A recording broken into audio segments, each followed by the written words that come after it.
Title: Love Across the Pond. International Airport Terminal Day flashback. I flew 3,000 miles to visit a guy I met online. I left with a broken heart, and somehow, a husband. When I was 18, I booked a spontaneous flight to London to meet James, a friend I met online. We'd been messaging for months, and I was finally brave enough to turn pixels into a person. We met through a forum for photography lovers. What started as comments turned into inside jokes, playlists, and, eventually, video calls that lasted way too long. Soft piano music continues in background. I've tried writing this story 100 times.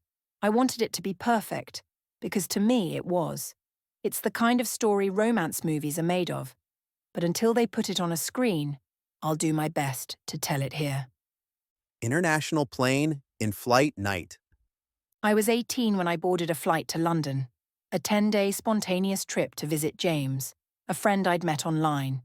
We'd been chatting for months, and I was finally brave enough to turn texts into real life. Exit London Street Day montage. Everything about England fascinated me. The double-decker buses, the accents, even the cold drizzle felt like magic. James was exactly as I imagined, kind, clever, and effortlessly funny. Intro James's childhood home, lounge day. On the second day, James said he needed to swing by his childhood home to pick something up. I didn't mind. He invited me inside and left me in the lounge. I was excitedly planning what I'd email my best friend back home about the whole experience. And then, he walked in. Lewis enters the air stop. Slow motion. They lock eyes. Louis, James's younger brother. He looked like a mirror of James. Same brown hair, same eyes. But there was something entirely different about him. And when I noticed him, it was like being hit by a train. The pressure. It all was on me. Then he walked in. Hey, He said, voice deeper than I expected. Hi. He told me later that he felt it too. I replied, almost startled. He looked just like James. Same hazel eyes, same half smile, but something about him was different. The way he stood like he was in on a joke the world hadn't heard yet. you must be the American. He said, grinning. And you must be the famous younger brother. He laughed, sat across from me, and we started talking. About nothing and everything. Music, stupid childhood pranks, how British cereal tastes weird. We joked about accents. He teased me for how I said aluminum. I called him a walking rom-com. And from that moment, everything changed. For the next 6 days, I barely saw James. Louis and I became inseparable. We snuck out to late-night cafes, shared fries while walking by the river, and watched old movies with horrible subtitles. We played card games and stayed up until 3 a.m., talking about the meaning of dreams, the universe, and what it felt like to be misunderstood.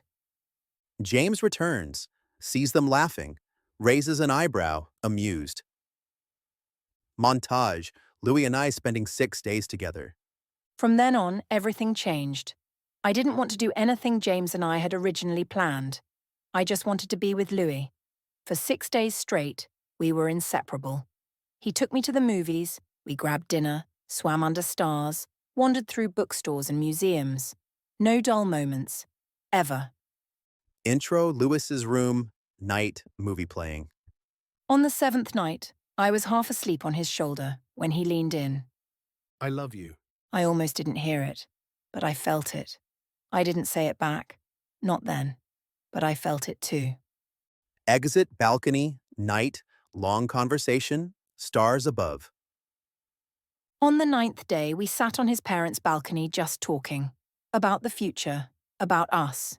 He told me he'd marry me right then and there if I wanted it. And I wanted to say yes. Every part of me wanted to say yes. But I was scared. He was 19, still in school. I was about to start New York University in the fall. And let's not forget, I'm black and he's white. I wasn't ready to be the one in my family to mix things up.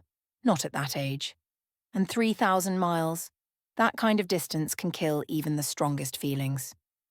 We agreed to stop before it got too serious, but it already was. That night we kissed for the first time.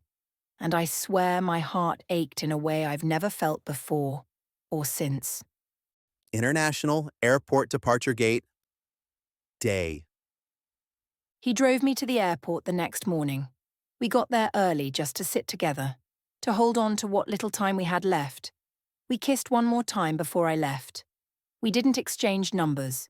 We knew if we did, we'd keep talking. And we knew talking would lead to something that would be impossible to stop. I cried every day for a week. Intro New York apartment montage, 4 years of life going by. 4 years passed. New York University came and went. I dated around, chased dreams, lived fast. But I never found anyone who made me feel like Louis did. I never even said his name aloud. It was sacred. Ours. Intro NYC apartment ringing phone. It's James. Then James called. Said he was inviting a bunch of old friends to London for my 22nd birthday. Said he missed me. Said I better not fall for his brother again. Intro James's house lounge deja vu. Louis walks in. But of course, Louis just happened to be there. Suspicious, right? I think James was setting us up. Louis was older now, hair shorter, voice deeper, but the way he looked at me. Same. Still stealing my seat, I see. Grinning. Still dramatic, I see. Montage 3 days of tension and unfinished business. Dinners, side glances, shared laughs. We didn't talk about those 10 days 4 years ago. We didn't talk about what we were. But the tension never left the room.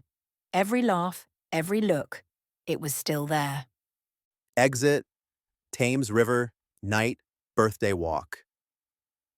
On the night of my birthday, he took me for a walk by the Thames. We drank mulled wine. The lights reflected off the water, and everything felt full circle. I should have told you I loved you back then. I knew, but it's better hearing it now. They kiss again. 2 weeks later, we got married. It was quick. It was crazy. It was perfect. I stayed in London a month. Then he moved to California. We dropped everything and chose each other. Intro cozy apartment. Night, ultrasound photo on coffee table. People ask if it worked out. Here's what I tell them. We've been married 4 years, and we're expecting our first daughter in April.